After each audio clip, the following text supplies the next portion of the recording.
A long time ago, in the reign of Jehoiakim, king of Judah, in his 3rd year, Nebuchadnezzar, king of Babylon, came to Jerusalem and besieged it.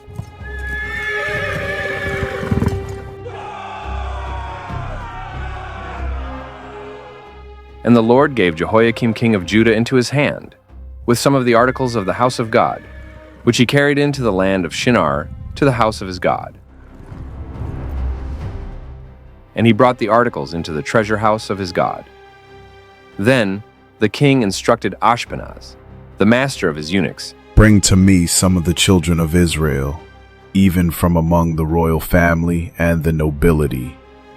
Select only the young men who are without blemish, handsome in appearance, gifted in all wisdom, full of knowledge and quick in understanding.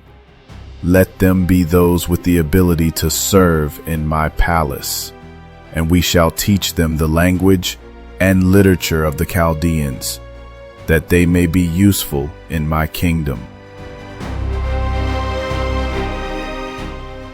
And the king appointed for them a daily provision of the king's delicacies, and of the wine which he drank, and 3 years of training for them, so that, at the end of that time, they might serve before the king. Now, from among those of the sons of Judah were Daniel, Hananiah, Mishael, and Azariah. To them the chief of the eunuchs gave names. From this day forward, you, Daniel, shall be called Belteshazzar, and you, Hananiah, your name is now Shadrach. Mishael, you are Meshach, and Azariah, you shall be known as Abednego. These are the names you will bear in service to the king. Daniel purposed in his heart that he would not defile himself with the portion of the king's delicacies, nor with the wine which he drank. Therefore he requested of the chief of the eunuchs that he might not defile himself. Now God had brought Daniel into the favor and goodwill of the chief of the eunuchs. And the chief of the eunuchs said to Daniel, I fear my lord the king, who has appointed your food and drink. For why should he see your faces looking worse than the young men who are your age? Then you would endanger my head before the king.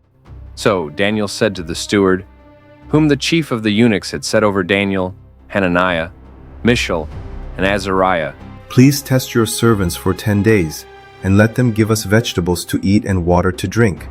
Then let our appearance be examined before you, and the appearance of the young men who eat the portion of the king's delicacies. And as you see fit, so deal with your servant." So he consented with them in this matter, and tested them 10 days. And at the end of 10 days their features appeared better and fatter in flesh than all the young men who ate the portion of the king's delicacies. Thus the steward took away their portion of delicacies and the wine that they were to drink, and gave them vegetables. As for these 4 young men, God gave them knowledge and skill in all literature and wisdom, and Daniel had understanding in all visions and dreams.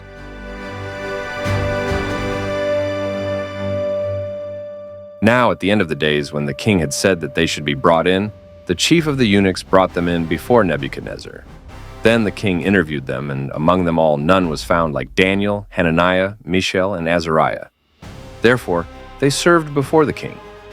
And in all matters of wisdom and understanding about which the king examined them, he found them 10 times better than all the magicians and astrologers who were in all his realm.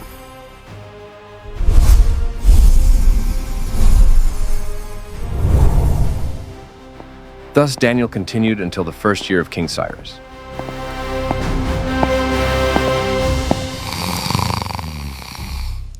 Now in the 2nd year of Nebuchadnezzar's reign, Nebuchadnezzar had dreams, and his spirit was so troubled that his sleep left him. Then the king gave the command to call the magicians, the astrologers, the sorcerers, and the Chaldeans to tell the king his dreams. So they came and stood before the king. And the king said to them, "I have had a dream, and my spirit is anxious to know the dream." O king, live forever. Tell your servants the dream, and we will give the interpretation. My decision is firm. If you do not make known the dream to me and its interpretation, you shall be cut in pieces, and your houses shall be made an ash heap. However, if you tell the dream and its interpretation, you shall receive from me gifts, rewards, and great honor. Therefore, tell me the dream and its interpretation. Let the king tell his servants the dream, and we will give its interpretation. I know for certain that you would gain time, because you see that my decision is firm.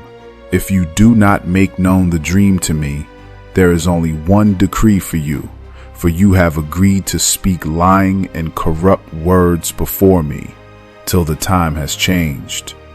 Therefore tell me the dream, and I shall know that you can give me its interpretation. There is not a man on earth who can tell the king's matter.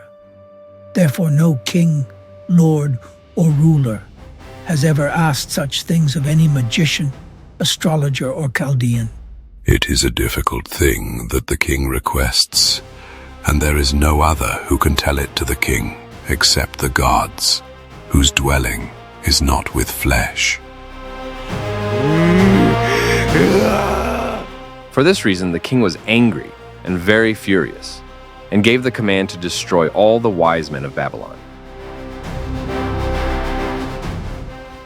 So the decree went out, and they began taking the lives of the wise men, and they sought Daniel and his companions to take their lives. Then, with counsel and wisdom, Daniel answered Arioch, the captain of the king's guard, who had gone out to take the lives of the wise men of Babylon. Why is the decree from the king so urgent? Then Arioch made the decision known to Daniel. So Daniel went in and asked the king to give him time, that he might tell the king the interpretation.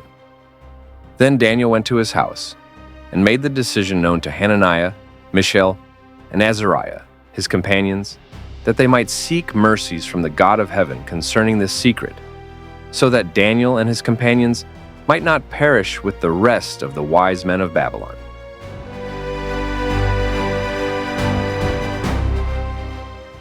Then the secret was revealed to Daniel in a night vision. So Daniel blessed the God of heaven. Blessed be the name of God forever and ever, for wisdom and might are his. And he changes the times and the seasons. He removes kings and raises up kings. He gives wisdom to the wise and knowledge to those who have understanding. He reveals deep and secret things. He knows what is in the darkness, and light dwells with him. I thank you and praise you, O God of my fathers. You have given me wisdom and might, and have now made known to me what we asked of you. For you have made known to us the king's demand. Therefore, Daniel went to Arioch, whom the king had appointed to destroy the wise men of Babylon. He went and said thus to him, Do not destroy the wise men of Babylon. Take me before the king, and I will tell the king the interpretation. Then Arioch quickly brought Daniel before the king, and said thus to him, I have found a man of the captives of Judah, who will make known to the king the interpretation. The king answered and said to Daniel, whose name was Belteshazzar, Are you able to make known to me the dream which I have seen and its interpretation? The secret which the king has demanded, the wise men, the astrologers, the magicians, and the soothsayers cannot declare to the king. But there is a God in heaven who reveals secrets, and he has made known to King Nebuchadnezzar what will be in the latter days. Your dream and the visions of your head upon your bed were these. As for you, O king, thoughts came to your mind while on your bed about what would come to pass after this. And he who reveals secrets has made known to you what will be. But as for me, this secret has not been revealed to me, because I have more wisdom than anyone living.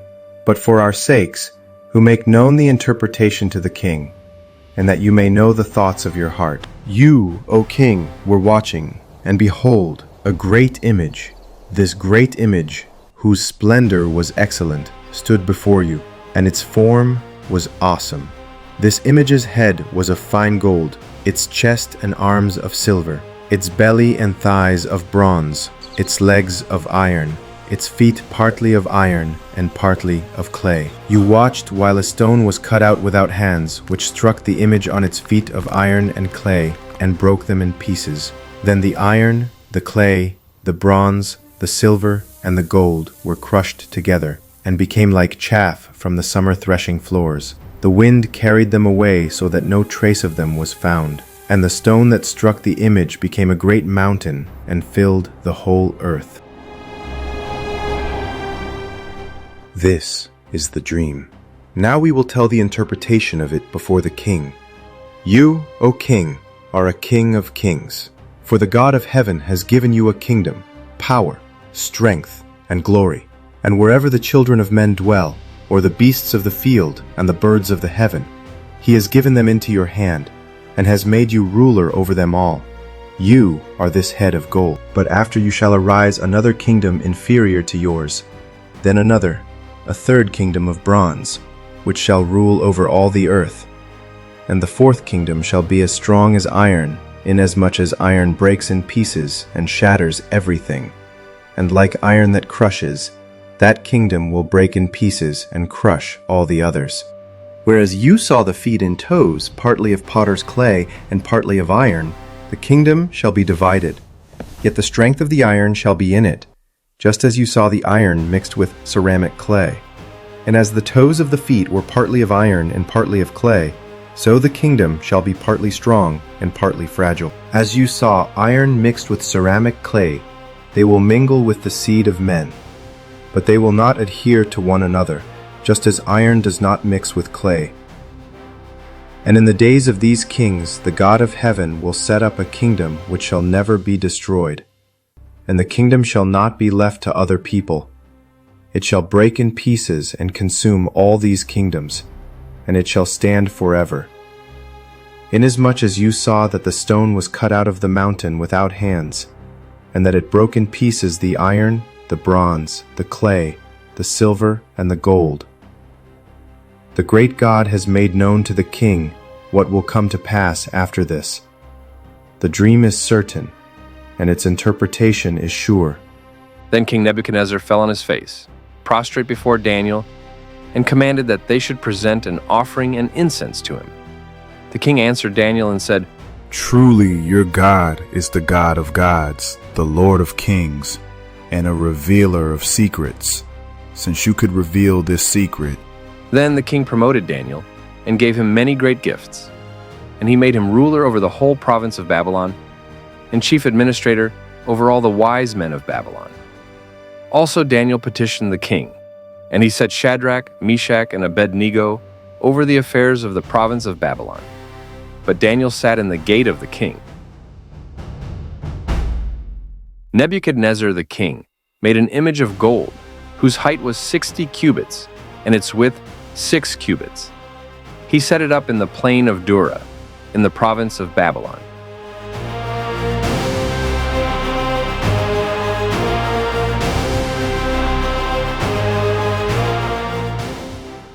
And King Nebuchadnezzar sent word to gather together the satraps, the administrators, the governors, the counselors, the treasurers, the judges, the magistrates, and all the officials of the provinces to come to the dedication of the image which King Nebuchadnezzar had set up.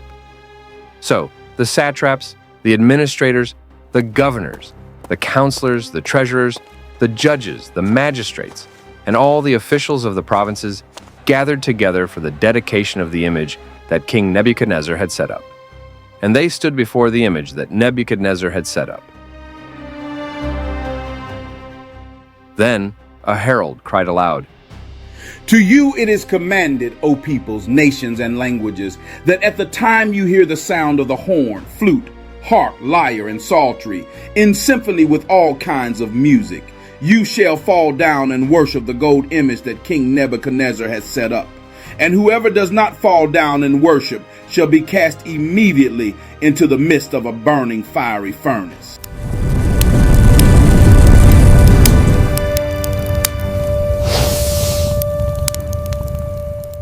So at that time, when all the people heard the sound of the horn, flute, harp, and lyre in symphony with all kinds of music, all the people, nations, and languages fell down and worshipped the gold image which King Nebuchadnezzar had set up.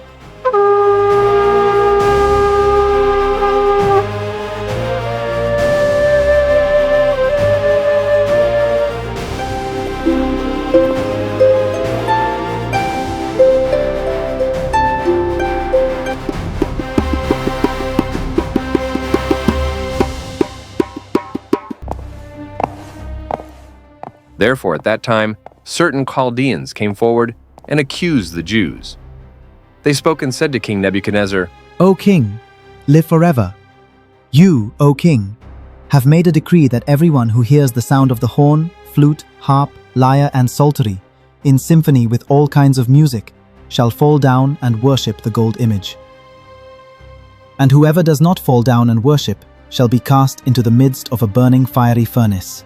There are certain Jews whom you have set over the affairs of the province of Babylon, Shadrach, Meshach, and Abednego.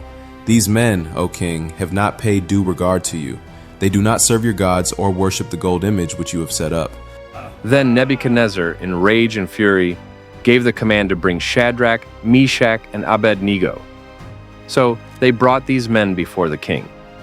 Nebuchadnezzar spoke, saying to them, Is it true, Shadrach, Meshach, and Abednego, that you do not serve my gods or worship the gold image which I have set up? Now if you are ready at the time you hear the sound of the horn, flute, harp, lyre, and psaltery, in symphony with all kinds of music, and you fall down and worship the image which I have made good. But if you do not worship, you shall be cast immediately into the midst of a burning fiery furnace.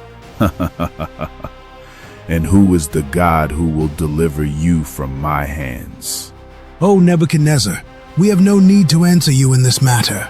If that is the case, our God whom we serve is able to deliver us from the burning fiery furnace, and he will deliver us from your hand, O king. But if not, let it be known to you, O king, that we do not serve your gods, nor will we worship the gold image which you have set up. Then Nebuchadnezzar was full of fury, and the expression on his face changed toward Shadrach, Meshach, and Abednego. Heat the furnace 7 times hotter than it has ever been. And he commanded certain mighty men of valor who were in his army to bind Shadrach, Meshach, and Abednego, and cast them into the burning fiery furnace. Then these men were bound in their coats, their trousers, their turbans, and their other garments, and were cast into the midst of the burning fiery furnace. Therefore, because the king's command was urgent and the furnace exceedingly hot, the flame of the fire took the lives of those men who took up Shadrach, Meshach, and Abednego. And these 3 men, Shadrach, Meshach, and Abednego, fell down bound into the midst of the burning fiery furnace.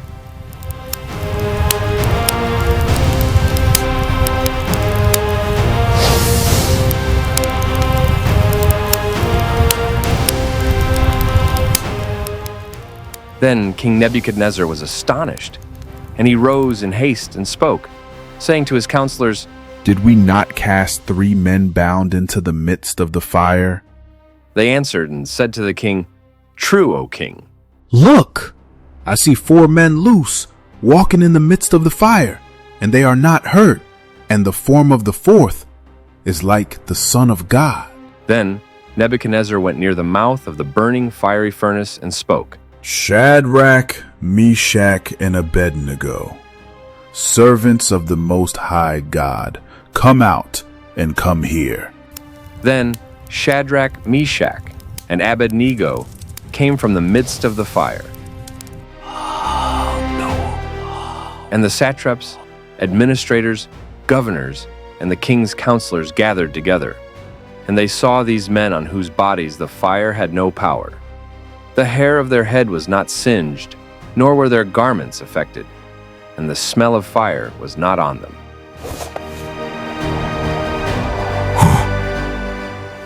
Nebuchadnezzar spoke, saying, Blessed be the God of Shadrach, Meshach, and Abednego, who sent his angel and delivered his servants who trusted in him, and they have frustrated the king's word and yielded their bodies that they should not serve nor worship any god except their own God. Therefore I make a decree that any people, nation, or language which speaks anything amiss against the God of Shadrach, Meshach, and Abednego shall be cut in pieces, and their houses shall be made an ash heap, because there is no other God who can deliver like this. Then the king promoted Shadrach, Meshach, and Abednego in the province of Babylon.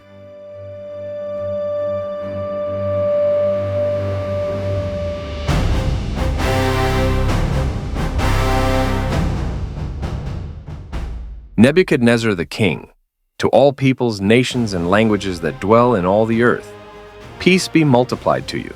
I thought it good to declare the signs and wonders that the Most High God has worked for me. How great are his signs, and how mighty his wonders. His kingdom is an everlasting kingdom, and his dominion is from generation to generation. I, Nebuchadnezzar, was at rest in my house and flourishing in my palace. I saw a dream which made me afraid, and the thoughts on my bed and the visions of my head troubled me. Therefore I issued a decree to bring in all the wise men of Babylon before me, that they might make known to me the interpretation of the dream. Then the magicians, the astrologers, the Chaldeans, and the soothsayers came in, and I told them the dream. But they did not make known to me its interpretation. But at last Daniel came before me. His name is Belteshazzar, according to the name of my God. In him is the spirit of the holy God. And I told the dream before him, saying, Belteshazzar, chief of the magicians, because I know that the spirit of the holy God is in you, and no secret troubles you. Explain to me the visions of my dream that I have seen, and its interpretation. These were the visions of my head while on my bed. I was looking, and behold, a tree in the midst of the earth, and its height was great. The tree grew and became strong. Its height reached to the heavens, and it could be seen to the ends of all the earth. Its leaves were lovely, its fruit abundant, and in it was food for all. The beasts of the field found shade under it. The birds of the heavens dwelt in its branches, and all flesh was fed from it. I saw in the visions of my head while on my bed, and there was a watcher, a holy one, coming down from heaven. He cried aloud and said thus, Chop down the tree and cut off its branches. Strip off its leaves and scatter its fruit. Let the beasts get out from under it, and the birds from its branches. Nevertheless, leave the stump and roots in the earth, bound with a band of iron and bronze, in the tender grass of the field. Let it be wet with the dew of heaven, and let him graze with the beasts on the grass of the earth. Let his heart be changed from that of a man. Let him be given the heart of a beast, and let 7 times pass over him. This decision is by the decree of the watchers, and the sentence by the word of the holy ones, in order that the living may know that the Most High rules in the kingdom of men, gives it to whomever he will, and sets over it the lowest of men. This dream I, King Nebuchadnezzar, have seen. Now you, Belteshazzar, declare its interpretation, since all the wise men of my kingdom are not able to make known to me the interpretation, but you are able, for the spirit of the holy God is in you. Then Daniel, whose name was Belteshazzar, was astonished for a time, and his thoughts troubled him. So the king spoke and said, Belteshazzar, do not let the dream or its interpretation trouble you.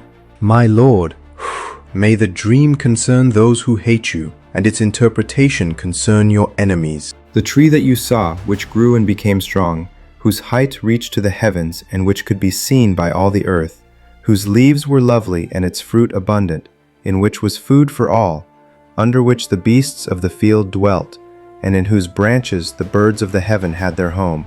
It is you, O king, who have grown and become strong. For your greatness has grown and reaches to the heavens, and your dominion to the end of the earth.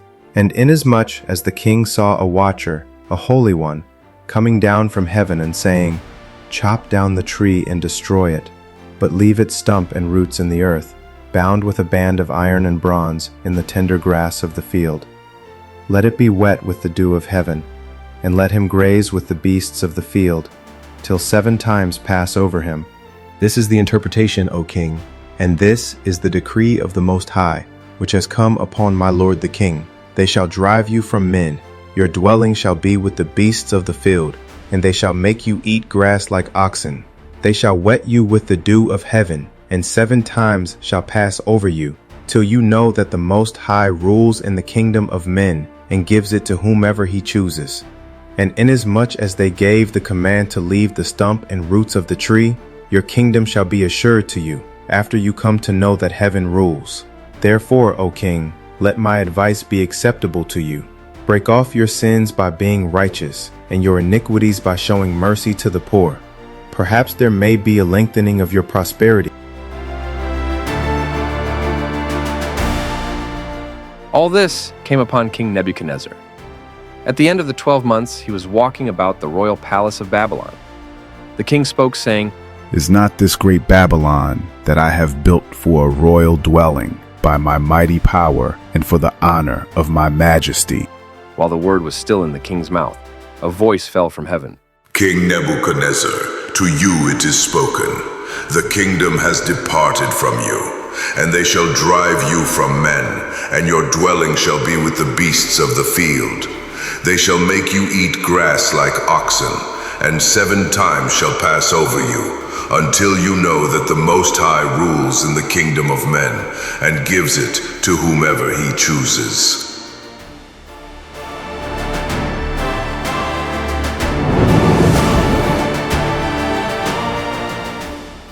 That very hour the word was fulfilled concerning Nebuchadnezzar.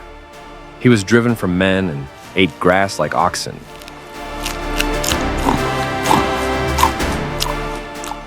His body was wet with the dew of heaven, till his hair had grown like eagle's feathers, and his nails like bird's claws. And at the end of the time, I, Nebuchadnezzar, lifted my eyes to heaven, and my understanding returned to me, and I blessed the Most High, and praised and honored him who lives forever. For his dominion is an everlasting dominion, and his kingdom is from generation to generation. All the inhabitants of the earth are reputed as nothing. He does according to his will in the army of heaven and among the inhabitants of the earth. No one can restrain his hand or say to him, What have you done? At the same time my reason returned to me, and for the glory of my kingdom, my honor and splendor returned to me. My counselors and nobles resorted to me. I was restored to my kingdom, and excellent majesty was added to me. Now I, Nebuchadnezzar, praise and extol and honor the King of heaven, all of whose works are truth, and his ways justice. And those who walk in pride, he is able to put down.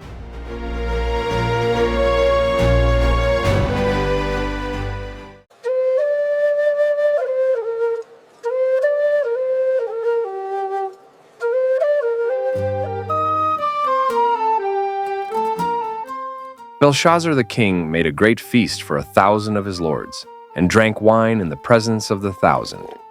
While he tasted the wine, Belshazzar gave the command to bring the gold and silver vessels, which his father Nebuchadnezzar had taken from the temple, which had been in Jerusalem, that the king and his lords, his wives, and his concubines might drink from them. Then they brought the gold vessels that had been taken from the temple of the house of God, which had been in Jerusalem, and the king and his lords, his wives, and his concubines drank from them. This feast is magnificent, sister. Indeed, a celebration worthy of the gods. They drank wine and praised the gods of gold and silver, bronze and iron, wood and stone. In the same hour, the fingers of a man's hand appeared and wrote opposite the lampstand on the plaster of the wall of the king's palace. And the king saw the part of the hand that wrote. Then the king's countenance changed, and his thoughts troubled him, so that the joints of his hips were loosened, and his knees knocked against each other. The king cried aloud to bring in the astrologers, the Chaldeans, and the soothsayers. The king spoke, saying to the wise men of Babylon, Whoever reads this writing and tells me its interpretation shall be clothed with purple and have a chain of gold around his neck, and he shall be the third ruler in the kingdom. Now all the king's wise men came, but they could not read the writing, or make known to the king its interpretation. Then King Belshazzar was greatly troubled, his countenance was changed, and his lords were astonished. The queen, because of the words of the king and his lords, came to the banquet hall. O king, live forever. Do not let your thoughts trouble you, nor let your countenance change. There is a man in your kingdom in whom is the spirit of the holy God. And in the days of your father, light and understanding and wisdom, like the wisdom of the gods, were found in him. And King Nebuchadnezzar, your father the king, made him chief of the magicians, astrologers, Chaldeans, and soothsayers, inasmuch as an excellent spirit, knowledge, understanding, interpreting dreams, solving riddles, and explaining enigmas were found in this Daniel, whom the king named Belteshazzar. Now let Daniel be called, and he will give the interpretation. Then Daniel was brought in before the king. The king spoke and said to Daniel, Are you that Daniel, who is one of the captives from Judah, whom my father the king brought from Judah? I have heard of you, that the Spirit of God is in you, and that light and understanding and excellent wisdom are found in you. Now the wise men, the astrologers, have been brought in before me, that they should read this writing and make known to me its interpretation. But they could not give the interpretation of the thing. And I have heard of you, that you can give interpretations and explain enigmas. Now, if you can read the writing and make known to me its interpretation, you shall be clothed with purple and have a chain of gold around your neck, and shall be the third ruler in the kingdom. Let your gifts be for yourself, and give your rewards to another. Yet I will read the writing to the king, and make known to him the interpretation. O king, the Most High God gave Nebuchadnezzar your father a kingdom and majesty, glory and honor. And because of the majesty that he gave him, all peoples, nations, and languages trembled and feared before him. Whomever he wished he executed, whomever he wished he kept alive, whomever he wished he set up, and whomever he wished he put down.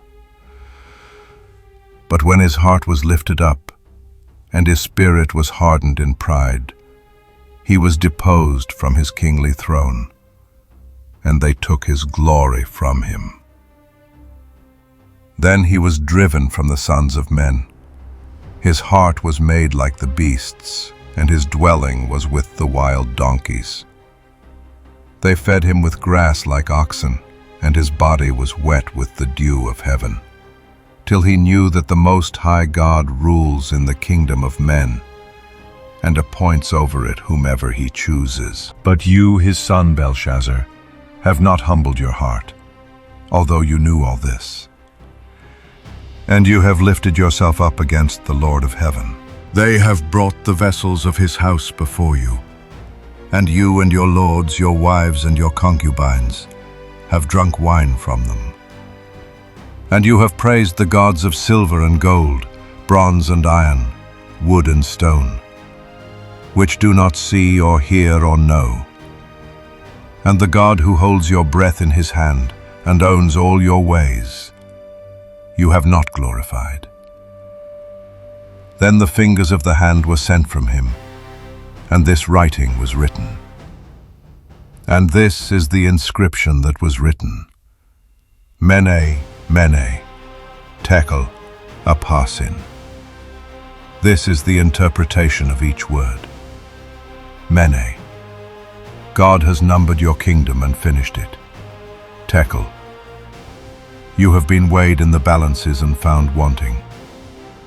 Peres, your kingdom has been divided and given to the Medes and Persians. Then Belshazzar gave the command, and they clothed Daniel with purple, and put a chain of gold around his neck, and made a proclamation concerning him that he should be the third ruler in the kingdom. That very night Belshazzar, king of the Chaldeans, was slain. And Darius the Mede received the kingdom, being about 62 years old. It pleased Darius to set over the kingdom 120 satraps, to be over the whole kingdom, and over these 3 governors, of whom Daniel was one, that the satraps might give account to them, so that the king would suffer no loss. Then this Daniel distinguished himself above the governors and satraps, because an excellent spirit was in him, and the king gave thought to setting him over the whole realm. So the governors and satraps sought to find some charge against Daniel concerning the kingdom, but they could find no charge or fault, because he was faithful, nor was there any error or fault found in him. Then these men said, "We shall not find any charge against this Daniel, unless we find it against him concerning the law of his God." So these governors and satraps thronged before the king, and said thus to him, "King Darius, live forever. All the governors of the kingdom, the administrators and satraps, the counselors and advisors, have consulted together to establish a royal statute and to make a firm decree, that whoever petitions any god or man for 30 days, except you, O king, shall be cast into the den of lions. Now, O king, establish the decree and sign the writing, so that it cannot be changed, according to the law of the Medes and Persians, which does not alter." Therefore King Darius signed the written decree. Now when Daniel knew that the writing was signed, he went home, and in his upper room, with his windows open toward Jerusalem, he knelt down on his knees 3 times that day, and prayed and gave thanks before his God, as was his custom since early days. Then these men assembled and found Daniel praying and making supplication before his God. And they went before the king and spoke concerning the king's decree. "Have you not signed a decree that every man who petitions any god or man within 30 days, except you, O king, shall be cast into the den of lions?" The thing is true, according to the law of the Medes and Persians, which does not alter.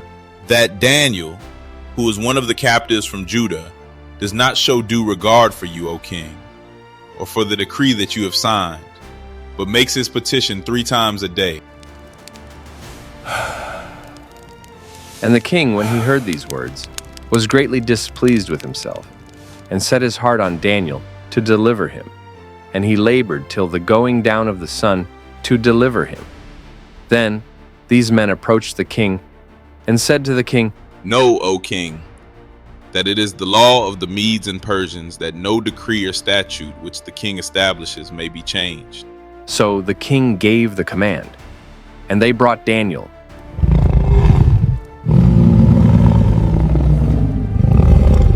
and cast him into the den of lions. But the king spoke, saying to Daniel, "Your God, whom you serve continually, he will deliver you." Then a stone was brought and laid on the mouth of the den, and the king sealed it with his own signet ring, and with the signets of his lords, that the purpose concerning Daniel might not be changed. Now the king went to his palace and spent the night fasting, and no musicians were brought before him. Also his sleep went from him. Then the king arose very early in the morning and went in haste to the den of lions. And when he came to the den, he cried out with a lamenting voice to Daniel, "Daniel, servant of the living God, has your God, whom you serve continually, been able to deliver you from the lions?" O king, live forever. My God sent his angel and shut the lions' mouths, so that they have not hurt me, because I was found innocent before him. And also, O king, I have done no wrong before you. Now the king was exceedingly glad for him, and commanded that they should take Daniel up out of the den. So Daniel was taken up out of the den, and no injury whatever was found on him, because he believed in his God. And the king gave the command, and they brought those men who had accused Daniel,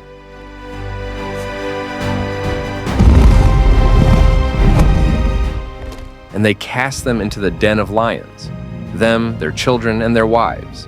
And the lions overpowered them, and broke all their bones in pieces before they ever came to the bottom of the den. Then King Darius wrote, To all peoples, nations, and languages that dwell in all the earth, peace be multiplied to you. I make a decree that in every dominion of my kingdom, men must tremble and fear before the God of Daniel.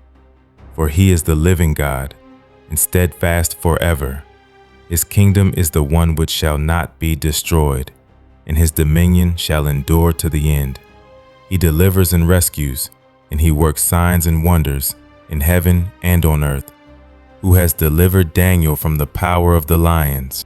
So this Daniel prospered in the reign of Darius and in the reign of Cyrus the Persian. My friends, I stand before you today not because I was strong, but because God is strong. When lions roared, he shut their mouths. When kings made decrees, his word stood higher. When fire burned, his hand protected. Do not put your trust in riches, power, or idols of this world, for they fade away. Put your trust in the living God, who reigns forever. If you will stand faithful, even when the world bows, he will stand with you. And if you will pray, even when men forbid it, he will hear you. Remember this: kingdoms rise and fall, but the kingdom of our God is everlasting. Stay faithful, for those who honor him, he will honor. The God who delivered me is the same God who will deliver you. Hold fast to him, and you will never be ashamed.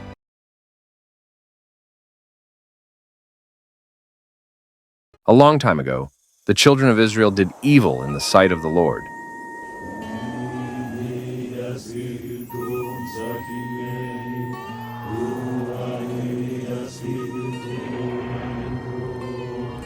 And the Lord delivered them into the hand of the Philistines for 40 years.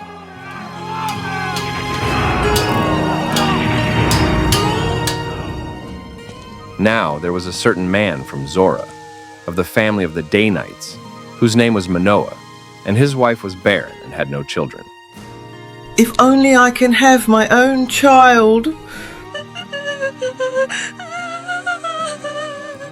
And the angel of the Lord appeared to the woman and said to her, Indeed, now you are barren and have borne no children, but you shall conceive and bear a son. Now therefore, please be careful not to drink wine or similar drink, and not to eat anything unclean.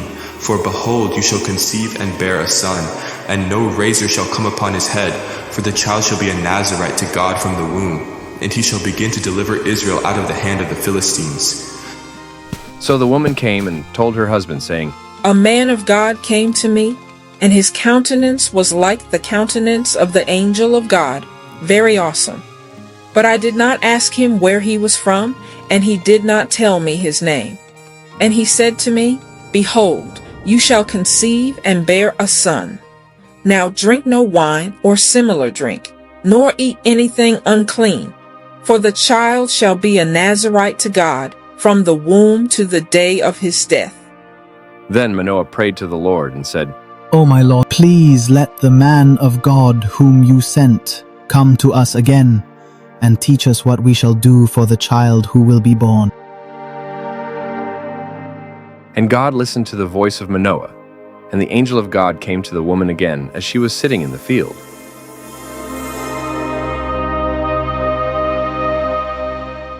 But Manoah, her husband, was not with her. Then the woman ran in haste and told her husband and said to him, "Look, the man who came to me the other day has just now appeared to me." So Manoah arose and followed his wife. When he came to the man, he said to him, Are you the man who spoke to this woman? I am. Now let your words come to pass. What will be the boy's rule of life and his work? Of all that I said to the woman, let her be careful. She may not eat anything that comes from the vine, nor may she drink wine or similar drink, nor eat anything unclean. All that I commanded her, let her observe. Please let us detain you, and we will prepare a young goat for you. Though you detain me, I will not eat your food, but if you offer a burnt offering, you must offer it to the Lord. For Manoah did not know he was the angel of the Lord. Then Manoah said to the angel of the Lord, What is your name, that when your words come to pass we may honor you? Why do you ask my name, seeing it is wonderful? So Manoah took the young goat with the grain offering and offered it upon the rock to the Lord. And he did a wondrous thing while Manoah and his wife looked on. It happened as the flame went up toward heaven from the altar, the angel of the Lord ascended in the flame of the altar. When Manoah and his wife saw this, they fell on their faces to the ground. When the angel of the Lord appeared no more to Manoah and his wife, then Manoah knew that he was the angel of the Lord. And Manoah said to his wife, We shall surely die, because we have seen God. If the Lord had desired to kill us, he would not have accepted a burnt offering and a grain offering from our hands. Nor would he have shown us all these things, nor would he have told us such things as these at this time. So the woman bore a son, and called his name Samson. And the child grew, and the Lord blessed him.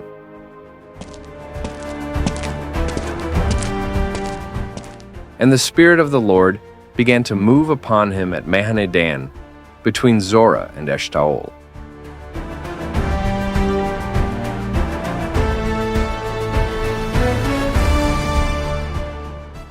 Now Samson went down to Timnah, and saw a woman in Timnah of the daughters of the Philistines. So he went up and told his father and mother, saying, I have seen a woman in Timnah of the daughters of the Philistines. Now, therefore, get her for me as a wife. Is there no woman among the daughters of your brethren, or among all my people, that you must go and get a wife from the uncircumcised Philistines? Get her for me, for she pleases me well. But his father and mother did not know that it was of the Lord, that he was seeking an occasion to move against the Philistines. For at that time the Philistines had dominion over Israel. So Samson went down to Timnah with his father and mother, and came to the vineyards of Timnah. Now, to his surprise, a young lion came roaring against him, and the Spirit of the Lord came mightily upon him. And he tore the lion apart as one would have torn apart a young goat, though he had nothing in his hand. But he did not tell his father or his mother what he had done. Then he went down and talked with the woman, and she pleased Samson well. After some time, when he returned to get her, he turned aside to see the carcass of the lion. And behold, a swarm of bees and honey were in the carcass of the lion. He took some of it in his hands and went along, eating. When he came to his father and mother, he gave some to them, and they also ate. But he did not tell them that he had taken the honey out of the carcass of the lion. So his father went down to the woman, and Samson gave a feast there.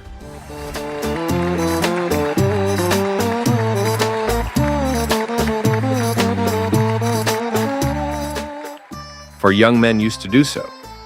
And it happened, when they saw him, that they brought 30 companions to be with him. Then Samson said to them, Let me pose a riddle to you. If you can correctly solve and explain it to me within the 7 days of the feast, then I will give you 30 linen garments and 30 changes of clothing. But if you cannot explain it to me, then you shall give me 30 linen garments and 30 changes of clothing. Pose your riddle that we may hear it. Out of the eater came something to eat, and out of the strong came something sweet.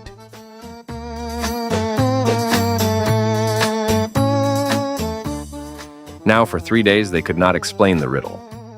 But it came to pass on the 7th day that they said to Samson's wife, Entice your husband, that he may explain the riddle to us, or else we will burn you and your father's house with fire. Have you invited us in order to take what is ours? Is that not so? Then Samson's wife wept on him and said, You only hate me. You do not love me. You have posed a riddle to the sons of my people, but you have not explained it to me. Look, I have not explained it to my father or my mother. So should I explain it to you? Now she had wept on him for 7 days, while their feast lasted. And it happened on the 7th day that he told her, because she pressed him so much. Then she explained the riddle to the sons of her people. So the men of the city said to him on the 7th day, What is sweeter than honey? And what is stronger than a lion? If you had not plowed with my heifer, you would not have solved my riddle. Then the Spirit of the Lord came upon him mightily, and he went down to Ashkelon and took the life of 30 of their men, took their apparel, and gave the changes of clothing to those who had explained the riddle. So his anger was aroused, and he went back up to his father's house. And Samson's wife was given to his companion, who had been his best man. After a while, in the time of wheat harvest, it happened that Samson visited his wife with a young goat, and he said, Let me go into my wife, into her room. But her father would not permit him to go in. I really thought that you thoroughly hated her. Therefore I gave her to your companion. Is not her younger sister better than she? Please, take her instead. This time I shall be blameless regarding the Philistines if I harm them. Then Samson went and caught 300 foxes, and he took torches, turned the foxes tail to tail, and put a torch between each pair of tails.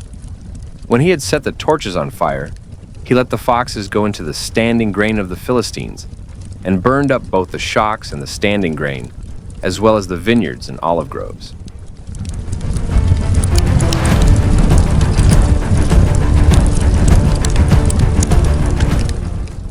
Then the Philistines said, Who has done this? And they answered, Samson, the son-in-law of the Timnite, because he has taken his wife and given her to his companion.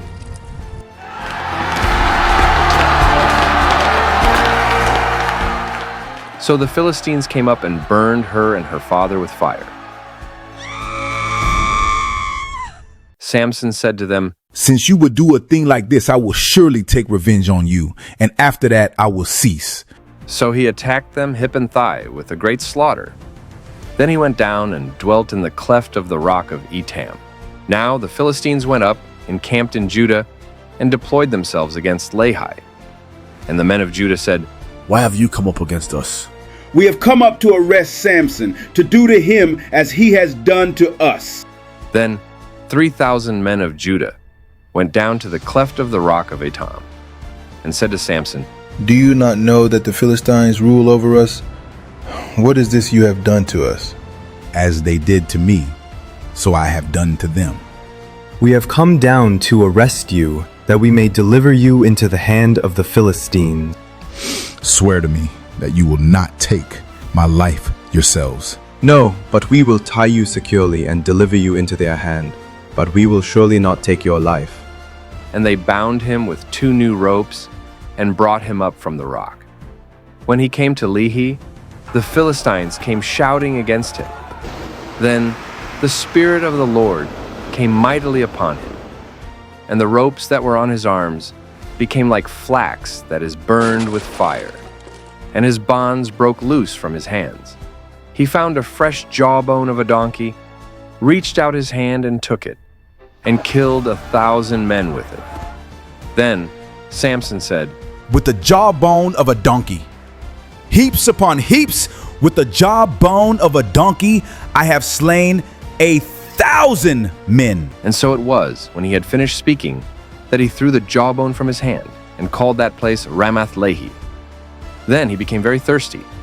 So he cried out to the Lord and said, You have given this great deliverance by the hand of your servant.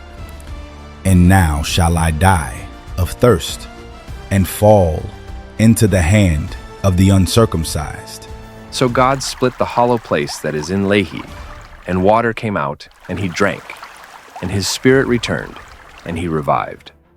Therefore he called its name En-Hakkore, which is in Lehi to this day. Now Samson went to Gaza and saw a harlot there, and went into her. When the Gazites were told, Samson has come here, they surrounded the place and lay in wait for him all night at the gate of the city. They were quiet all night, saying, In the morning, when it is daylight, we will take his life. And Samson lay low till midnight. Then he arose at midnight, took hold of the doors of the gate of the city, and the 2 gateposts, pulled them up, bar and all, put them on his shoulders, and carried them to the top of the hill that faces Hebron. Afterward it happened that he loved a woman in the valley of Sorek, whose name was Delilah. And the lords of the Philistines came up to her and said to her, Entice him, and find out where his great strength lies, and by what means we may overpower him, that we may bind him to afflict him. And every one of us will give you 1,100 pieces of silver. So Delilah said to Samson, Please tell me where your great strength lies, and with what you may be bound to afflict you. If they bind me with 7 fresh bowstrings, not yet dried, then I shall become weak and be like any other man. So the lords of the Philistines brought up to her 7 fresh bowstrings, not yet dried, and she bound him with them. Now men were lying in wait, staying with her in the room. And she said to him, The Philistines are upon you, Samson.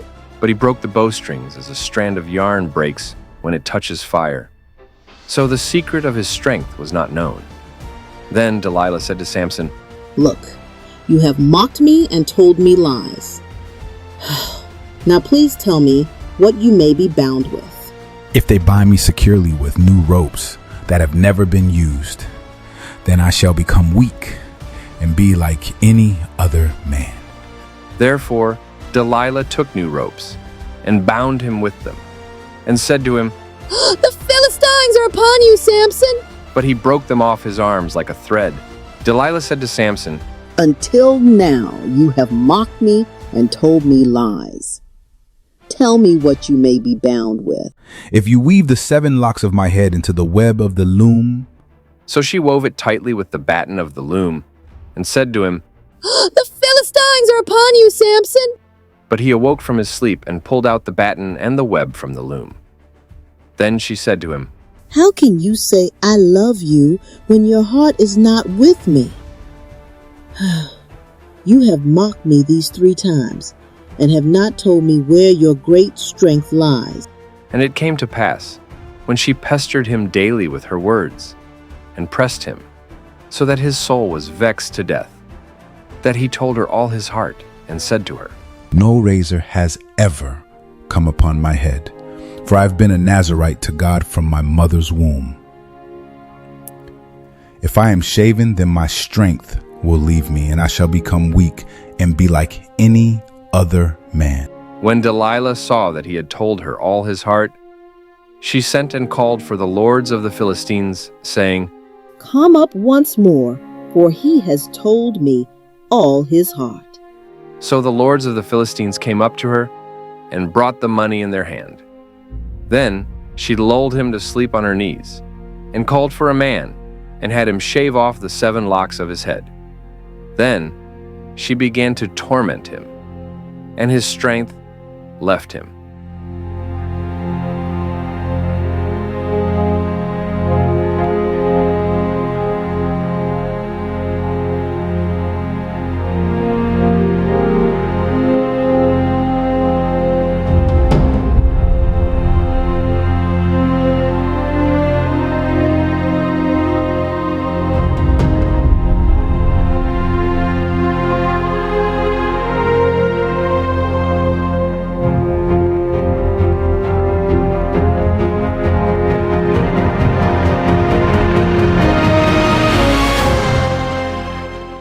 And she said, The Philistines are upon you, Samson!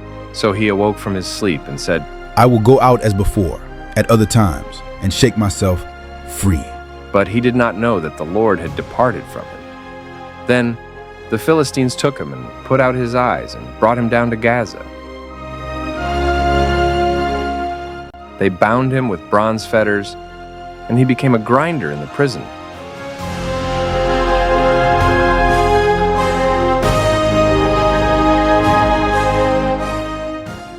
However, the hair of his head began to grow again after it had been shaven.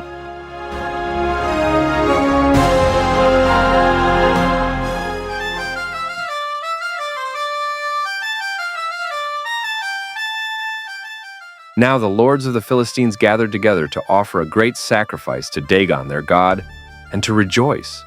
And they said, Our God has delivered into our hands Samson, our enemy. When the people saw him, they praised their God, for they said, Our God has delivered into our hands our enemy, the destroyer of our land, and the one who multiplied our debt. So it happened, when their hearts were merry, that they said, Call for Samson, that he may perform for us.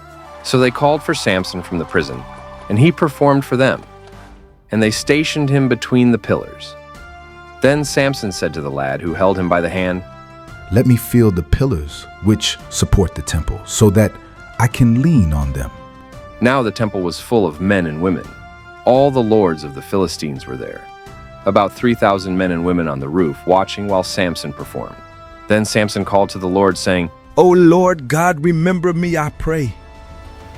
Strengthen me, I pray, just this once, O God, that I may with one blow take vengeance on the Philistines for my 2 eyes. And Samson took hold of the 2 middle pillars, which supported the temple, and he braced himself against them, one on his right and the other on his left. Then Samson said, Let me die with the Philistines. And he pushed with all his might, and the temple fell on the lords and all the people who were in it. So the lives he took at his death were more than he had taken in his life. And his brothers and all his father's household came down and took him and brought him up and buried him between Zorah and Eshtal in the tomb of his father Manoah. He had judged Israel 20 years.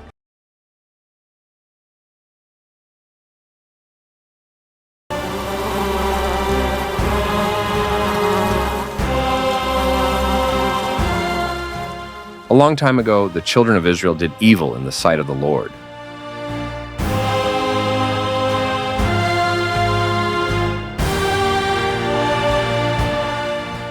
So the Lord delivered them into the hand of Midian for 7 years, and the hand of Midian prevailed against Israel. Because of the Midianites, the children of Israel made for themselves the dens, the caves, and the strongholds which are in the mountains.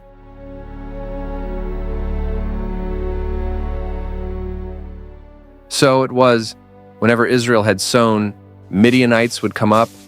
Also, Amalekites and the people of the east would come up against them.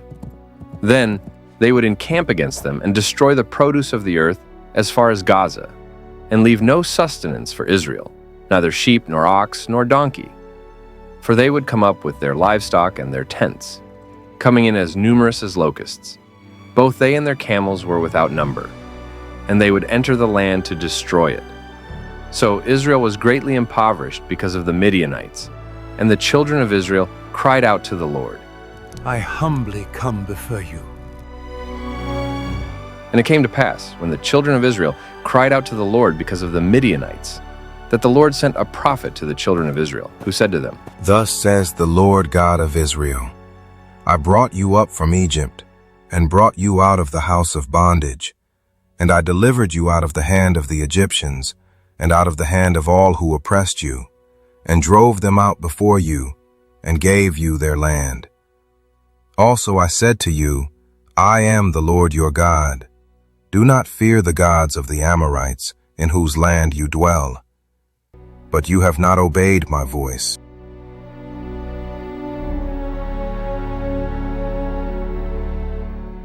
Now the angel of the Lord came and sat under the terebinth tree, which was in Ophrah, which belonged to Joash the Abiezrite. while his son Gideon threshed wheat in the winepress in order to hide it from the Midianites. And the angel of the Lord appeared to him and said to him, The Lord is with you, you mighty men of valor.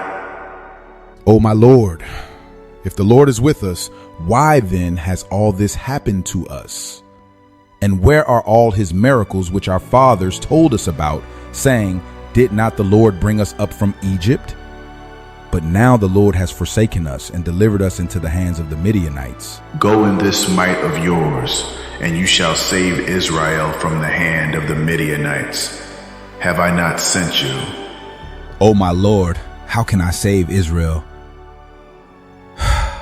Indeed, my clan is the weakest in Manasseh, and I am the least in my father's house. Surely I will be with you, and you shall defeat the Midianites as one man.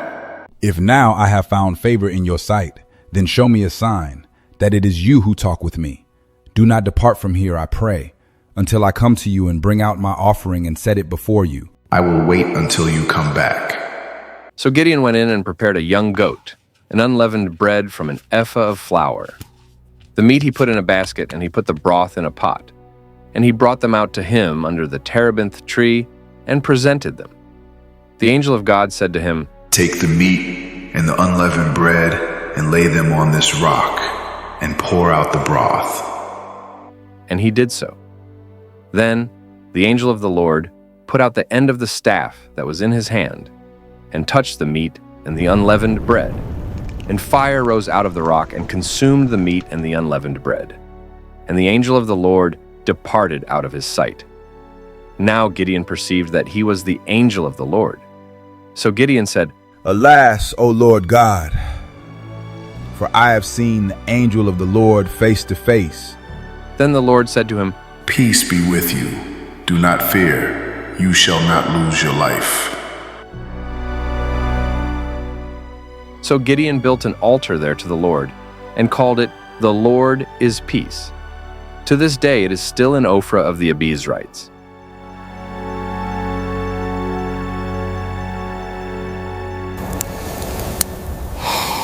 Now it came to pass the same night that the Lord said to him, Take your father's young bull, the second bull of 7 years old, and tear down the altar of Baal that your father has, and cut down the wooden image that is beside it, and build an altar to the Lord your God on top of this rock in the proper arrangement. And take the second bull, and offer a burnt sacrifice with the wood of the image which you shall cut down.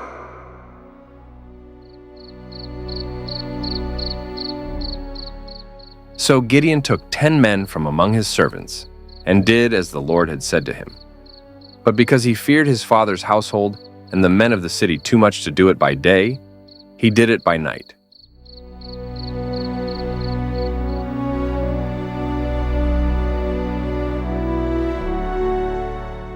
And when the men of the city arose early in the morning, there was the altar of Baal torn down, and the wooden image that was beside it was cut down, and the second bull was being offered on the altar which had been built. So they said to one another, Who has done this thing? And when they had inquired and asked, they said, Gideon, the son of Joash, has done this thing. Then the men of the city said to Joash, Bring out your son, that he may lose his life, because he has torn down the altar of Baal, and because he has cut down the wooden image that was beside it. But Joash said to all who stood against him, Would you plead for Baal? Would you save him? Let the one who would plead for him be put to death by morning. If he is a god, let him plead for himself, because his altar has been torn down.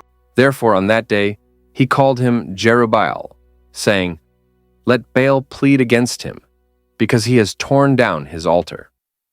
Then all the Midianites and Amalekites, the people of the east, gathered together, and they crossed over and encamped in the valley of Jezreel. But the Spirit of the Lord came upon Gideon. Then he blew the trumpet, and the Abiezrites gathered behind him. And he sent messengers throughout all Manasseh, who also gathered behind him. He also sent messengers to Asher, Zebulun, and Naphtali, and they came up to meet them.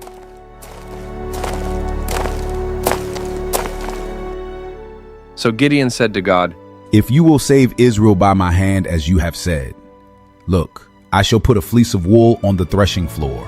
If there is dew on the fleece only, and it is dry on all the ground, then I shall know that you will save Israel by my hand, as you have said." And it was so. When he rose early the next morning and squeezed the fleece together, he wrung the dew out of the fleece, a bowl full of water. Then Gideon said to God, "Do not be angry with me, but let me speak just once more. Let me test, I pray, just once more with the fleece. Let it now be dry only on the fleece, but on all the ground let there be dew." And God did so that night. It was dry on the fleece only, but there was dew on all the ground. Then Jerubbaal, that is Gideon, and all the people who were with him, rose early and encamped beside the well of Harod, so that the camp of the Midianites was on the north side of them, by the hill of Moreh in the valley.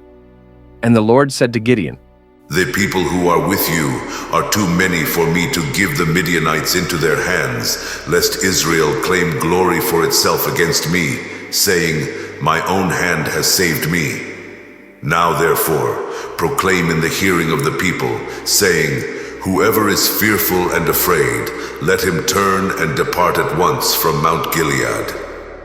And 22,000 of the people returned, and 10,000 remained. But the Lord said to Gideon, "The people are still too many. Bring them down to the water, and I will test them for you there.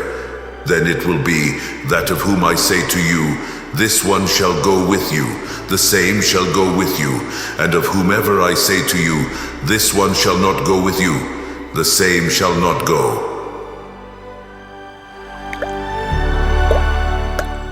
So he brought the people down to the water, and the Lord said to Gideon, "Everyone who laps from the water with his tongue, as a dog laps, you shall set apart by himself.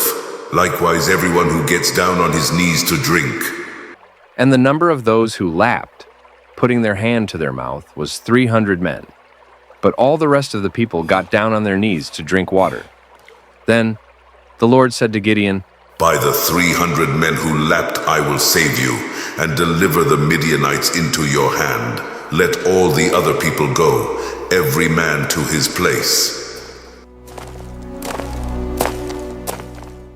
So the people took provisions and their trumpets in their hands, and he sent away all the rest of Israel, every man to his tent, and retained those 300 men.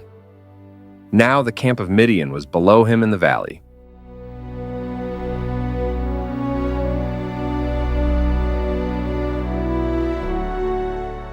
It happened on the same night that the Lord said to him, "Arise, go down against the camp, for I have delivered it into your hand. But if you are afraid to go down to the camp with Purah your servant, and you shall hear what they say, and afterward your hands shall be strengthened to go down against the camp." Then he went down with Purah his servant to the outpost of the armed men who were in the camp. Now the Midianites and Amalekites, all the people of the east, were lying in the valley as numerous as locusts, and their camels were without number, as the sand by the seashore in multitude. And when Gideon had come, there was a man telling a dream to his companion. He said, "I have had a dream. To my surprise, a loaf of barley bread tumbled into the camp of Midian. It came to a tent and struck it, so that it fell and overturned, and the tent collapsed." This is nothing else but the sword of Gideon, the son of Joash, a man of Israel. Into his hand God has delivered Midian and the whole camp. And so it was, when Gideon heard the telling of the dream and its interpretation, that he worshipped. He returned to the camp of Israel and said, "Arise, for the Lord has delivered the camp of Midian into your hand." Then he divided the 300 men into 3 companies, and he put a trumpet into every man's hand, with empty pitchers and torches inside the pitchers. And he said to them, "Look at me and do likewise. Watch, and when I come to the edge of the camp, you shall do as I do. When I blow the trumpet, I and all who are with me, then you also blow the trumpets on every side of the whole camp, and say, the sword of the Lord and of Gideon. So Gideon and the 100 men who were with him came to the outpost of the camp at the beginning of the middle watch, just as they had posted the watch. And they blew the trumpets and broke the pitchers that were in their hands. Then the 3 companies blew the trumpets and broke the pitchers. They held the torches in their left hands and the trumpets in their right hands for blowing. And they cried, "The sword of the Lord and of Gideon." And every man stood in his place all around the camp. And the whole army ran and cried out and fled. When the 300 blew the trumpets, the Lord set every man's sword against his companion throughout the whole camp. And the army fled to Beth Acacia, toward Zererah, as far as the border of Abel Meholah, by Tabbath. And the men of Israel gathered together from Naphtali, Asher, and all Manasseh, and pursued the Midianites. Then Gideon sent messengers throughout all the mountains of Ephraim, saying, "Come down against the Midianites, and seize from them the watering places as far as Beth-barah and the Jordan." Then all the men of Ephraim gathered together and seized the watering places as far as Beth-barah and the Jordan.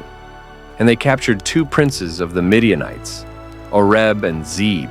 They took the life of Oreb at the rock of Oreb, and took the life of Zeb at the winepress of Zeb. They pursued Midian, and brought the heads of Oreb and Zeb to Gideon on the other side of the Jordan. Now the men of Ephraim said to him, "Why have you done this to us by not calling us when you went to fight with the Midianites?" What have I done now in comparison with you? Is not the gleaning of the grapes of Ephraim better than the vintage of Abiezer? God has delivered into your hands the princes of Midian, Oreb and Zeb. And what was I able to do in comparison with you? Then their anger toward him subsided when he said that.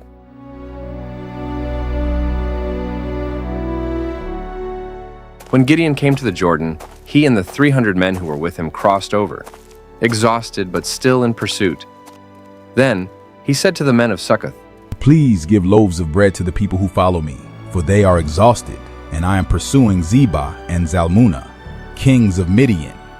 And the leaders of Succoth said, "Are the hands of Zebah and Zalmunna now in your hand, that we should give bread to your army?" For this cause, when the Lord has delivered Zebah and Zalmunna into my hand, then I will tear your flesh with the thorns of the wilderness and with briars. Then he went up from there to Penuel, and spoke to them in the same way. And the men of Penuel answered him as the men of Succoth had answered. So he also spoke to the men of Penuel, saying, "When I come back in peace, I will tear down this tower." Now Zebah and Zalmunna were at Karkor, and their armies with them, about 15,000, all who were left of all the army of the people of the east. For 120,000 men who drew the sword had fallen. Then Gideon went up by the road of those who dwell in tents on the east of Nobah and Jogbehah, and he attacked the army while the camp felt secure. When Zebah and Zalmunna fled, he pursued them, and he took the 2 kings of Midian, Zebah and Zalmunna, and routed the whole army. Then Gideon the son of Joash returned from battle, from the ascent of Heres. And he caught a young man of the men of Succoth, and interrogated him. And he wrote down for him the leaders of Succoth and its elders, 77 men. Then he came to the men of Succoth and said, "Here are Zebah and Zalmunna, about whom you ridiculed me, saying, 'Are the hands of Zebah and Zalmunna now in your hand, that we should give bread to your weary men?'" And he took the elders of the city, and thorns of the wilderness, and briars, and with them he taught the men of Succoth. Then he tore down the tower of Penuel, and took the lives of the men of the city. And he said to Zebah and Zalmunna, "What kind of men were they whose lives you took at Tabor?" As you are, so were they. Each one resembled the son of a king. "They were my brothers, the sons of my mother. As the Lord lives, if you had let them live, I would not take your life." And he said to Jether, his firstborn, "Rise, take their lives." But the youth would not draw his sword, for he was afraid because he was still a youth. So Zebah and Zalmunna said, Rise yourself and take our lives, for as a man is, so is his strength. So Gideon arose and took the lives of Zebah and Zalmunna, and took the crescent ornaments that were on their camels' necks. Then the men of Israel said to Gideon, Rule over us, both you and your son, and your grandson also, for you have delivered us from the hand of Midian. I will not rule over you, nor shall my son rule over you. The Lord shall rule over you. I would like to make a request of you, that each of you would give me the earrings from his plunder. For they had golden earrings, because they were Ishmaelites. So they answered, We will gladly give them. And they spread out a garment, and each man threw into it the earrings from his plunder. Now the weight of the gold earrings that he requested was 1,700 shekels of gold, besides the crescent ornaments, pendants, and purple robes which were on the kings of Midian, and besides the chains that were around their camels' necks. Then Gideon made it into an ephod and set it up in his city, Ophrah, and all Israel played the harlot with it there. It became a snare to Gideon and to his house. Thus Midian was subdued before the children of Israel, so that they lifted their heads no more, and the country was quiet for 40 years in the days of Gideon.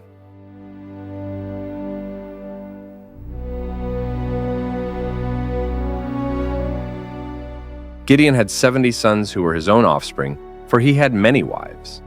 And his concubine who was in Shechem also bore him a son, whose name he called Abimelech. Now Gideon the son of Joash died at a good old age, and was buried in the tomb of Joash his father, in Ophrah of the Abiezrites. So it was, as soon as Gideon was dead, that the children of Israel again played the harlot with the Baals, and made Baal-berith their god. Thus the children of Israel did not remember the Lord their God, who had delivered them from the hands of all their enemies on every side, nor did they show kindness to the house of Jerubbaal and Gideon, in accordance with the good he had done for Israel.